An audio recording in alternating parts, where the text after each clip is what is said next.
Senhor esteja convosco. Ele está no meio de nós. Proclamação do Evangelho de Jesus Cristo, segundo Mateus. Glória a vós, Senhor.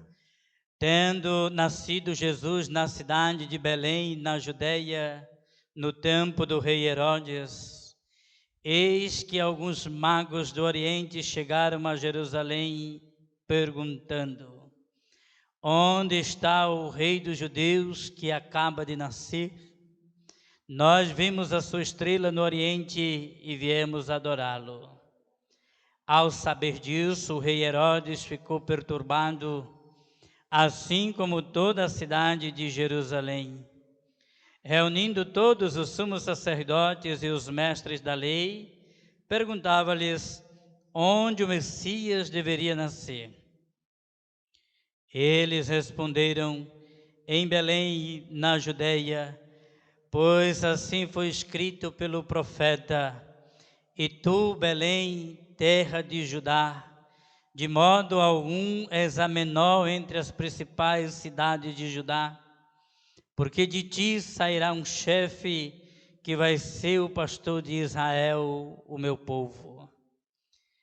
Então Herodes chamou em segredo os magos e procurou saber deles cuidadosamente quando a estrela tinha aparecido. Depois os enviou a Belém, dizendo: ide e procurai obter informações exatas sobre o menino, e quando o encontrardes, avisai-me para que também eu vá adorá-lo. Depois que ouviram o rei, eles partiram, e a estrela que tinham visto no Oriente ia adiante deles, até parar sobre o lugar onde estava o menino. Ao verem de novo a estrela, os magos sentiram uma alegria muito grande. Quando entraram na casa, viram o menino com Maria, sua mãe, ajoelharam-se diante dele e o adoraram. Depois abriram seus cofres e lhe ofereceram presentes: ouro, incenso e mirra. Avisados em sonho para não voltarem a Herodes, retornaram para sua terra, seguindo outro caminho. Palavra da salvação. Glória a vós, Senhor. As nações de toda a terra hão de adorar-vos, ó Senhor. As nações de toda a terra hão de adorar-vos, ó Senhor. Louvado seja nosso Senhor Jesus Cristo. Para sempre seja louvado. Vocês podem sentar um instante, por favor. Nós celebramos hoje, e a igreja no Brasil assim procede, no primeiro domingo, entre o dia 2 e o dia 8 de janeiro, celebra a Epifania do Senhor.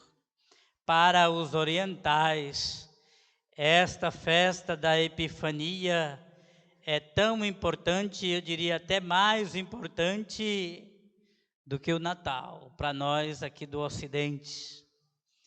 Porque no Natal Jesus nasce, mas na Epifania ele se revela, ele se mostra, e se mostra de modo particular, começando por um grupo de pagãos. Mas nós já vamos falar sobre esses três que aparecem no Evangelho de hoje. Quero que a gente observe a maneira como o profeta Isaías entusiasma, encoraja, anima a comunidade dos filhos de Israel. E ele começa dizendo: levanta-te e acende as luzes, Jerusalém.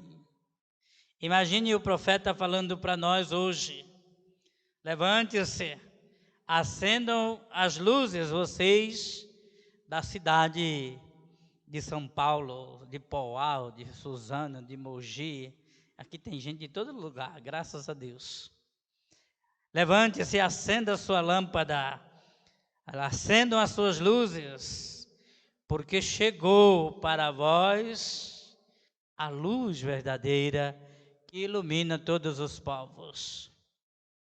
Por que o profeta diz ao povo de Israel, de modo particular à cidade de Jerusalém, o que o profeta disse na primeira leitura de hoje? Nós estamos no capítulo 60 do profeta Isaías, já é o terceiro Isaías. Porque o povo está voltando do exílio, estava encontrando uma cidade destruída e um templo acabado, onde eles não têm sequer um lugar para servir a Deus, para glorificar a Deus em espírito e em verdade. Por isso o povo está, sem sombra de dúvida, desanimado, desencorajado. O povo pensa que está abandonado por Deus, como muita gente ainda hoje pensa dessa forma. Por que será que tudo acontece com a gente? O que eu fiz a Deus para merecer isso? Por que Deus não olha para mim? Tudo acontece comigo e eu sou tão bonzinho.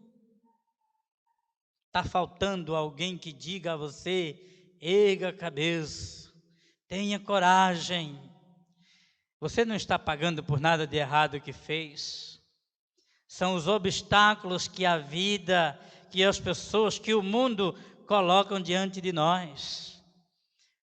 Poderia ser você, como está sendo, mas pode ser qualquer outra pessoa. Você não é mais miserável por causa disso, porque está passando o que está passando. Apenas está sofrendo, como muita gente sofre. E se você for capaz de ampliar os seus horizontes, se você for capaz de parar, de enxergar o mundo como burro que puxa carroça, já viram como é que burro puxa carroça? Com um tampão aqui, outro aqui, que é para enxergar só para frente. Você não enxerga quem está do seu lado. Se você parar de enxergar só o que está diante dos seus olhos, você vai ver que do teu lado, na casa vizinha, na mesma rua, na mesma empresa, tem gente que passa por situações piores que a sua. Mas não, a gente só olha para o umbigo da gente. Mas o profeta está levando a mensagem de encorajamento. E ele diz: olha, na vida nós vamos encontrar pessoas que vão nos puxar para baixo, que vão dominar, que vão querer matar, mas nós vamos encontrar também pessoas de mãos estendidas para nos auxiliar. E vocês ergam a cabeça, e vocês fiquem em pé, olhem a luz que brilha na vida de vocês, porque este Deus que trouxe vocês de volta para a terra que Ele havia prometido, Ele vai suscitar muita gente para ajudar vocês a construírem a cidade e a construir o templo para servir este Deus misericordioso neste templo. O Deus que não abandona a gente, Ele vai colocar a pessoa certa na sua vida para lhe ajudar na hora certa e de acordo com o que você precisa, não com o que você quer. Esta é a mensagem da primeira leitura de hoje, porque a gente quer tudo de Deus na hora que a gente quer. Se Deus não der hoje o que eu estou precisando, então eu viro as costas para Deus, eu o abandono e ainda o acuso de não ter me servido na hora em que eu mais precisava. Não é assim que a gente faz? Porque você que é meu amigo me abandonou na hora que eu mais precisava? Será mesmo que aquela hora era a que você mais precisava? Ou era a hora que você queria ser servido? Então o profeta chama a nossa atenção na primeira leitura de hoje, para a gente não desanimar. Não coloque a sua esperança no ser humano. O ser humano falha, o ser humano tem limite, o ser humano é pecador. Coloque a sua confiança em Deus. Esse não falha com as promessas que Ele faz para o ser humano. E depois a gente pode virar a página e olhar o Evangelho que nós proclamamos na liturgia da missa de hoje. Deus se encarnou no seio de Maria, Virgem Santíssima. Ele nasceu no Natal que nós celebramos e hoje ele começa a se revelar fora do âmbito da sua família. E ele manda uma estrela guiar a vida desses magos para que ele, Deus feito homem, na fragilidade do ser humano e na simplicidade de uma criança, pudesse ser revelado aos corações dessas pessoas que aparecem na leitura do Evangelho de hoje. Os magos estão lá no Oriente e eles olham para o céu, e aqui uma observação que a gente precisa fazer sempre: nós temos que olhar para o céu, sim, pois do céu nos vêm as bênçãos de Deus, mas nós não podemos nos esquecer de olhar onde os nossos pés estão pisando. Tem muita gente que foca demais para o céu e se esquece de fazer a parte dele ou dela, pisando o chão em que vive. Pode olhar para o céu, deve, mas não se esqueça da realidade que você está vivendo. Porque não sei se vocês já ouviram esse ditado, tem gente que vive no mundo da lua, né? Já viram isso? Quem vive no mundo da lua é esse que só pensa lá no alto e se esquece de viver a realidade em que os pés estão pisando. Eles olham para o céu, mas agora tem que fazer um caminho. E por incrível que pareça, no meio do caminho erram, porque eles vão achando que estão guiados pela estrela, eles vão parar no centro do poder que mata. Eles vão parar no palácio de Herodes. E Herodes, no tempo de Jesus, era o que podia existir de pior no mundo. Porque na volta desses magos, que fizeram outro caminho para não passar pelo centro do poder tirano, Herodes decide matar todas as crianças com menos de 2 anos, porque ele quer eliminar Jesus. Então você consegue imaginar alguém capaz de fazer mal a uma criança? Você consegue imaginar alguém que é capaz de tirar a vida de uma criança? Pois todos aqueles que de alguma maneira atingem a vida de uma criança não passa da semelhança de Herodes, seja em que sentido for, porque não é só matando que a gente vai tirando a vida. A gente tira a vida quando, por exemplo, esses políticos fedorentos que a gente tem aí, desvia o dinheiro da merenda da escola. Eles estão matando as crianças, tem criança que precisa da alimentação. É interessante porque o prefeito, para passar um mês, precisa de 35 mil reais agora em São Paulo. Mas a criança, para comer na escola, é um cartão com 180 reais. Que vergonha! Esses estão tirando a comida da boca da criança. Claro que vocês poderiam dizer, mas quem tem que dar comida é o pai. Você se prontificou em ajudar com um cargo político, uma sociedade, você é responsável por ela. O povo depositou em você a confiança de administrar os bens da sociedade, você é responsável por esse povo. Então Herodes é essa figura macabra, essa figura, eu diria, diabólica que aparece no Evangelho de hoje. E os magos vão lá diante dele. Nós viemos aqui para adorar o rei de Israel que acaba de nascer. Herodes ficou louco com isso. O nosso presidente já está perdendo as estribeiras porque corre o risco de perder as próximas eleições, já está ficando louco. Aliás, sempre foi louco, agora está ficando pior. Imagine com o poder ameaçado. Herodes vendo o poder ameaçado. Ele chama os sacerdotes, os levitas, aqueles chupins que estão ali grudados nele, só para tirar, né? Só para arrancar. E ele, onde é que esse menino devia nascer? Olha, pelas escrituras, pelo que nós conhecemos, ele tinha que nascer em Belém. Herodes chama os magos, vão lá.